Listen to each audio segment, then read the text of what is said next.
Hola a todos, soy Roberto Granda, presidente del Club de los Viernes y desde la Contra TV. Hoy además estoy sin americana, sin camisa, me tendrán que disculpar, estos son los calores que hay en Madrid, parezco un podemita en el Congreso, pero además nuestro invitado Marcelo Crovato entiende bastante de calores y de podemitas, porque bueno, él es venezolano, exiliado venezolano, y hoy vamos a hablar con él de algunos aspectos del chavismo, ya que además estuvo represaliado, estuvo 4 años en una cárcel en Venezuela. Bienvenido, Marcelo. Gracias, un placer estar aquí.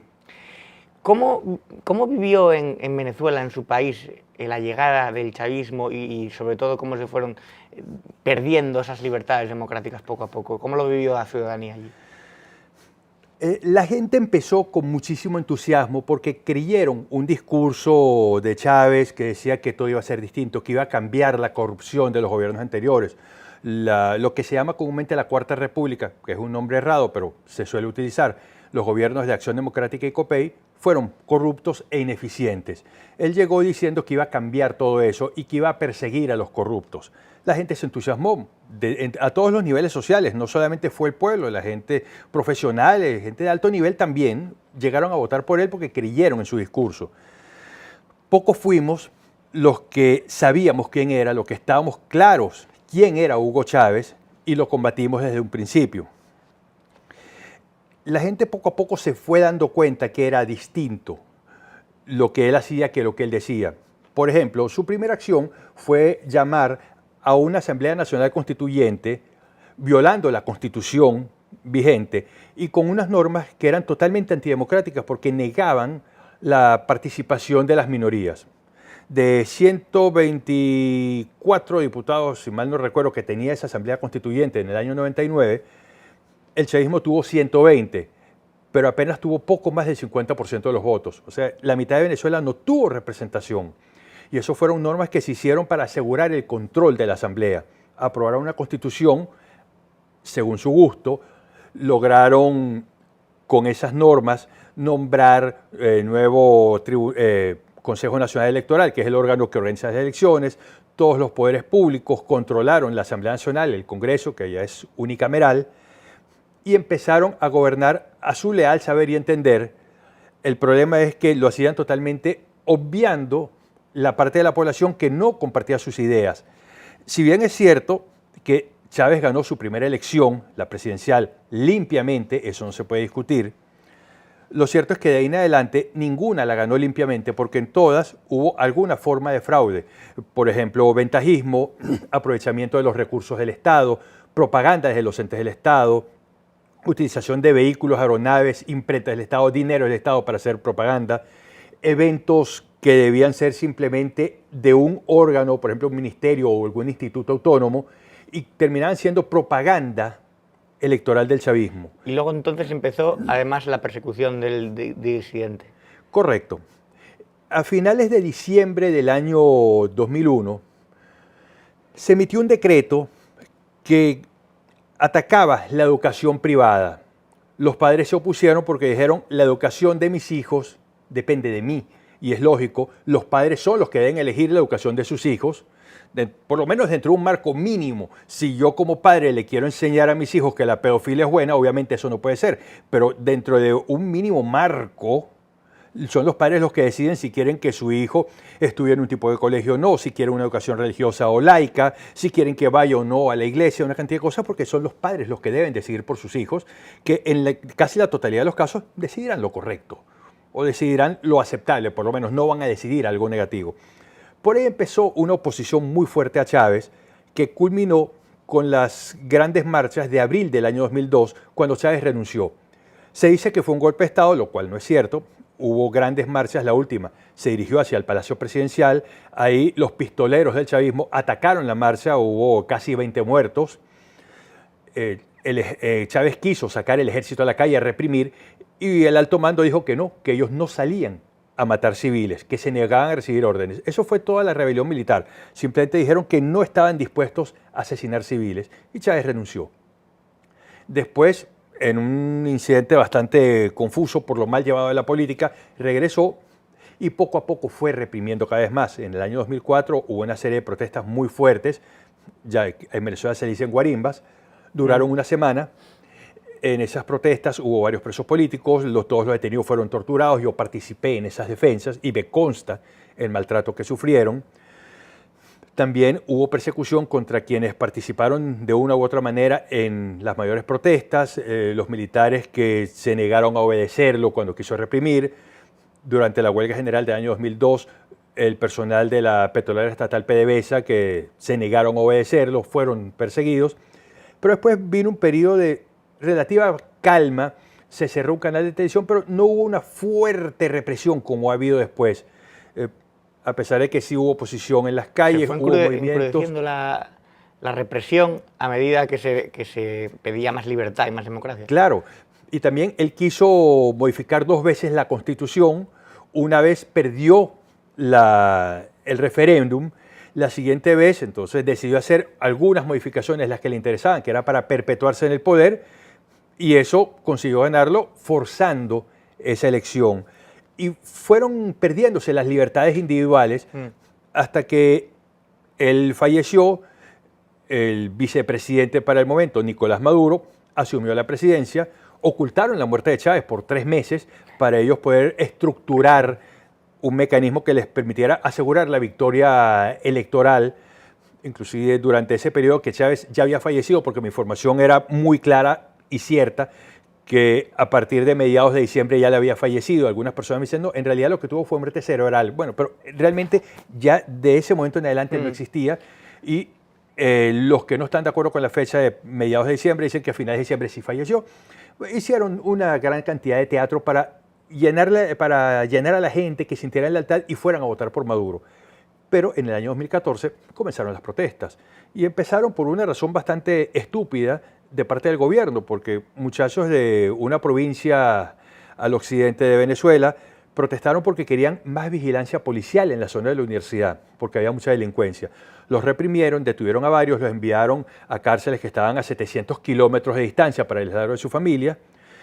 Los estudiantes de Caracas protestaron el día 12 de febrero, que se conmemora una gran batalla de la Guerra de Independencia, entonces el Día de la Juventud. Ellos protestaron ahí y empezó una represión brutal, donde hubo incluso un asesinado en la protesta del día, y en la noche gratuitamente asesinaron a una persona a 3 cuadras de mi casa, porque los muchachos estaban juntando y diciendo, bueno, tenemos que seguir protestando, ¿qué vamos a hacer mañana? Pasaron un grupo de paramilitares del gobierno en motocicleta, dispararon contra el grupo y mataron a uno. Yo empecé a participar en las defensas de los muchachos desde ese mismo primer día. ¿Y cómo terminó usted en la cárcel, Marcelo? Bueno, justamente participando en las defensas, todo el tiempo que duró la guarimba, una madrugada me llama un vecino a 2 cuadras de mi casa que la policía estaba allanando su residencia, que me solicitaba como abogado. Cuando fui, el allanamiento era irregular, se estaba llevando mal, la orden de allanamiento estaba vencida, pero me invitaron los policías a ir con ellos a la comandancia para revisar el expediente y decidir qué se iba a hacer con mis defendidos. Estando en la comisaría me dicen, no, usted también está detenido. Nadie me pudo explicar por qué, porque primero dijeron que yo había estado en unas actividades, en unas reuniones, después me dijeron, no, usted no estuvo, tiene razón, jamás estuvo ahí, pero igual se queda detenido. Me acusaron de lo mismo que a mis clientes, cosa que nunca quedó claro. El mismo juez que me juzgó, la juez Denise Bocanegra, dijo que fue completamente irregular mi detención, era nula, pero igual me dejó detenido y me envió a una cárcel de alta peligrosidad. Al final no pudieron probar absolutamente nada de lo que yo supuestamente había hecho, porque había algo tan ridículo como que yo en abril había participado en una reunión con unas personas y los incité a protestar. Y los que estaban en esa reunión, supuestamente, los acusaron de protestar desde febrero. Entonces yo quiero saber cómo hice para en abril obligarlos a hacer lo que ya habían hecho 2 meses antes, pero eso fue el centro de mi acusación. Y creo que por esa razón yo estuve 4 años sin juicio, porque nadie supo explicar cómo alguien había viajado en el tiempo. O sea, estuvo 4 años en la cárcel a la espera de juicio. Sí. Pero encerrado. Encerrado. ¿Y cómo es la vida de una cárcel venezolana por dentro? Bueno, en Venezuela hay 2 tipos de cárceles, que se llaman de régimen abierto y de régimen cerrado. Las de régimen abierto son las más conocidas, donde los delincuentes tienen el control, donde hay un individuo llamado PRAN, que es el líder de la cárcel, y él decide quién vive, quién muere y a quién le da permiso de hacer trabajo, quién trafica las drogas y tiene el control de las armas. Cuando hablo de control de las armas, no es que tienen un chuzo, una faca, no sé cómo le dirán aquí a los cuchillos de fabricación casera. Sí, un pincho. Un pincho, bueno. sino pistolas y mucho más allá, tienen fusiles, tienen ametralladoras. En la cárcel que estaba anexa donde yo estaba, la información que yo tenía es que tenían hasta una bazooka antitanque y ametralladoras pesadas, y lo que sí vi y me consta en esas y en otras cárceles, que tenían fusiles del ejército, cantidades. Cuando se iba en libertad a alguien en la cárcel que querían celebrarlo, era ráfagas al aire celebrando que se iba un compañero. Otras cárceles son las cerradas, donde el gobierno sí tiene el control, que es donde yo estuve, y son verdaderos campos de concentración, donde la libertad es cero hasta para las cosas más personales. Algunos están encerrados permanentemente en celdas, otros no. Yo estuve un tiempo en un búnker de castigo con otros presos políticos hasta que se decidió instalarnos en una celda y permitirnos pasar por dentro del edificio, la estructura de la torre. Había 4 torres, en realidad son estructuras de 2 pisos en esa cárcel. Era un poquito más de libertad, pero la represión es muy fuerte.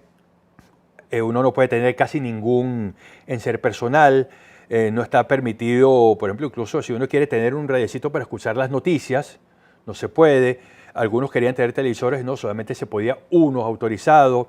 Los que querían tener una cafetera para hacer café no estaba permitido. Un enfriador de agua para el calor allá en la casa donde yo estuve, todos los días es el que tenemos hoy aquí. Allá lo normal es que todos los días esté a 30, 35 grados. Entonces algunos que querían tener agua fría, porque es insoportable, el agua que se toma era agua tibia, y no se podía. Un colchón grande no se podía. Comida que trajese a la familia muy limitada y muchas cosas no permitían pasarlo. La comida que se nos daba era escasa y de mala calidad. A veces la comida nosotros se la dábamos a los gatos que convivían en la torre con nosotros y no se la querían comer los animales, del mal estado que estaba. A veces venía descompuesta con insectos, con gusanos. Yo perdí 35 kilos en 2 meses porque era incomible eso. O sea, la situación es realmente mala y siempre represiva. No hay prácticamente nada por hacer. De por sí que no se estimula a la población carcelaria a hacer algo productivo, a trabajar o a estudiar, pero la oferta para los que sí querían hacer algo era muy limitada. Yo aprendí a tejer carteras por hacer algo y también le daba consulta jurídica a mis compañeros. Esto me salvó la vida porque algunas veces me amenazaron otros presos, pero la última vez que uno me amenazó, o los otros presos le dijeron, deja tranquilo al abogado porque todos le debemos favores. Si tú te metes con él, nos metemos contigo, porque yo le hice el consultor jurídico a todos. Entonces al final yo podía ir por cualquier parte de la cárcel con seguridad porque todos me debían un favor, porque a todos les había respondido las dudas de sus casos, les había hecho escrito, incluso yo se los firmaba para que llevaran a tribunales las solicitudes.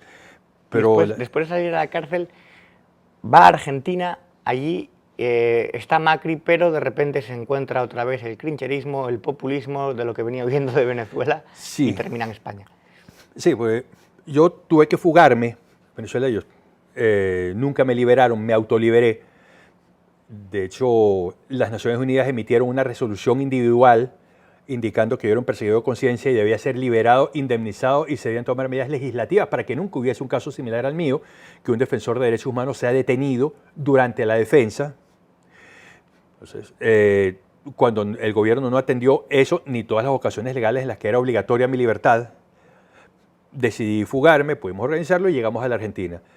Ahí pues, la situación era otra, el gobierno de Mauricio Macri era muchísimo mejor que el de Venezuela, con todos los efectos que tenía, era mucho más liberal. Yo ahí lo apoyé porque, por supuesto, era el que garantizaba mi seguridad, porque la otra opción era el kirchnerismo, y el kirchnerismo más bien era para mí un riesgo muy grave de ser devuelto a Venezuela, pero ganó el kirchnerismo. Lamentablemente la gente no pudo entender que el populismo no sirve, que eso está regalando con los recursos del Estado no sirve porque quiebra al Estado. De hecho, Argentina es un país quebrado, igual que Venezuela, porque hay millones de personas que reciben dádivas del Estado en diversas formas y no hay suficientes personas pagando impuestos para cubrir esos gastos. Cuando ganó Cristina, pues debí huir porque nadie garantizaba que yo iba a mantenerme. De hecho, el número 2 del chavismo, Diosdado Cabello, dijo que iban a perseguir a los que estábamos en la Argentina causando problemas. Y yo era el número 1, porque aparte de salir en televisión en muchas ocasiones, haber estado en la Corte Penal Internacional, haber estado en Ginebra, en la Alta Comisión para Derechos Humanos, donde tuve un evento donde expuse el caso. O sea, le hice todo el daño posible porque con los tiranos no se puede tener compasión, pues los tiranos son la negación del género humano. Pues dijo que nos iban a cobrar eso y yo dije, yo no voy a regresar, no voy a correr el riesgo porque Venezuela para mí es la muerte. Y luego viene España, lleva 6 meses en España y sin embargo, ¿cómo ve aquí la eclosión del chavismo? Aunque el partido chavista realmente nació en España en 2014, ahora está mucho más fuerte. Y además me ha dicho que en España incluso es un país, un paraíso de lavado de dinero del chavismo. Aquí hay dos tipos de venezolanos. Los refugiados, que es la gente común y corriente que huyó del desastre del chavismo, de la crisis económica, pero también de la inseguridad, porque Venezuela es un sitio donde hay un asesinato cada 16 minutos. Muchos han sido secuestrados, han sufrido robos muy violentos en sus casas, entonces huyeron porque tenían miedo por sus vidas. Entonces, ese es un grupo muy grande. Otro un grupo muy pequeño, los expresos políticos, que estamos acá algunos, que vinimos buscando más libertad, pero hay también lo que en Venezuela se llaman los enchufados, que son las personas que tuvieron una altísima relación económica con el gobierno, participaron en la corrupción, en el lavado de dinero, o sea, es parte del entramado que permitió que en Venezuela se dilapidase, según me comentó un magistrado del Tribunal Supremo de Justicia en el exilio, poco más de $1 trillón del erario público que fue robado, sin contar el dinero que han obtenido por tráfico de drogas, contrabando. Ahora que en Venezuela están extrayendo oro, coltan, torio, también tienen una cantidad de negocios turbios con eso. Entonces, los enchufados son las personas que no son del gobierno, pero ayudan y facilitan toda esta negociación. Como por ejemplo Alex Saab, que está detenido ahorita en Cabo Verde. Ese es un ejemplo de enchufado. Él hizo miles de millones, por ejemplo, con la comida que se vendía en Venezuela. Él compraba comida casi descompuesta y la vendía como comida de primera calidad. Entonces, esa clase de gente también los hay aquí y pues aquí se instalan para vivir muy bien y seguir haciendo negocios. Entonces, es lamentable porque manchan la imagen de los venezolanos que somos profesionales, muchísimos de los que hemos llegado aquí, y vinimos huyendo de un crimen porque eso no es un gobierno y queremos hacer una nueva vida, queremos trabajar, queremos demostrar todo lo que aprendimos en nuestra tierra y así como en algún momento fueron cantidades enormes de españoles a Venezuela que nos ayudaron a levantar a Venezuela porque como trabajaba un español no trabajaba nadie en Venezuela y nos enseñaron una cultura de trabajo que nos dejó boquiabiertos, pues ahora nosotros, bueno, venimos a retribuir, venimos a trabajar aquí con todo lo que aprendimos. ¿Y qué le podría decir a la ciudadanía española, alertar o aconsejar sobre los peligros del chavismo, por ejemplo, y del populismo para no caer en esas garras, para que la votación cada vez sea más menor o el apoyo de los populistas en España sea cada vez más bajo? Mire, tienen que pensar todos que no existe nada gratis. Cada vez que usted recibe algo, alguien lo pagó. Si alguien en la calle le regala una botella de agua, esa botella no es gratis. Alguien la pagó, esa persona fue a la tienda y la pagó. Y si el de la tienda se la regaló, el de la tienda la pagó. Y si al de la tienda se la regalaron, el que la fabricó le costó la botella, el agua, todo el proceso. No existe nada gratis. Entonces, todo lo que se recibe gratis, alguien lo está pagando. Yo, además de venezolano, soy argentino y en Argentina hemos visto también esta situación donde el país está quebrado por la cantidad de ayudas sociales. No es no ayudar, hay personas que necesitan un apoyo, pero el apoyo debe ser para surgir, no para vivir sin hacer nada. Entonces pensemos que un país que quiere surgir necesita trabajo. Entonces enfoquémonos en eso. El populismo, el estar regalando, destruye la economía de un país y no pueden permitir que este país sea destruido. Este país se construyó con el trabajo de la gente. Inclusive muchos me han dicho que con los recursos que muchos españoles que fueron a mis dos patrias, a Venezuela y Argentina, que producían y enviaban a las familias. Y muchos me dijeron, sí, mi papá fue, mi abuelo fue, envió. Bueno, aprovechen eso y no lo pierdan. No crean en las cosas regaladas porque no existe regalado. Todo cuesta. Entonces, creemos una cultura del trabajo y no una cultura del regáleme. Yo, por ejemplo, yo estoy buscando trabajo. Yo no quiero ayudas y espero poder resolver por mi cuenta trabajando, porque es lo que debemos hacer. Trabajar y con el trabajo logramos, producimos, mantenemos a nuestra familia y mantenemos nuestro país.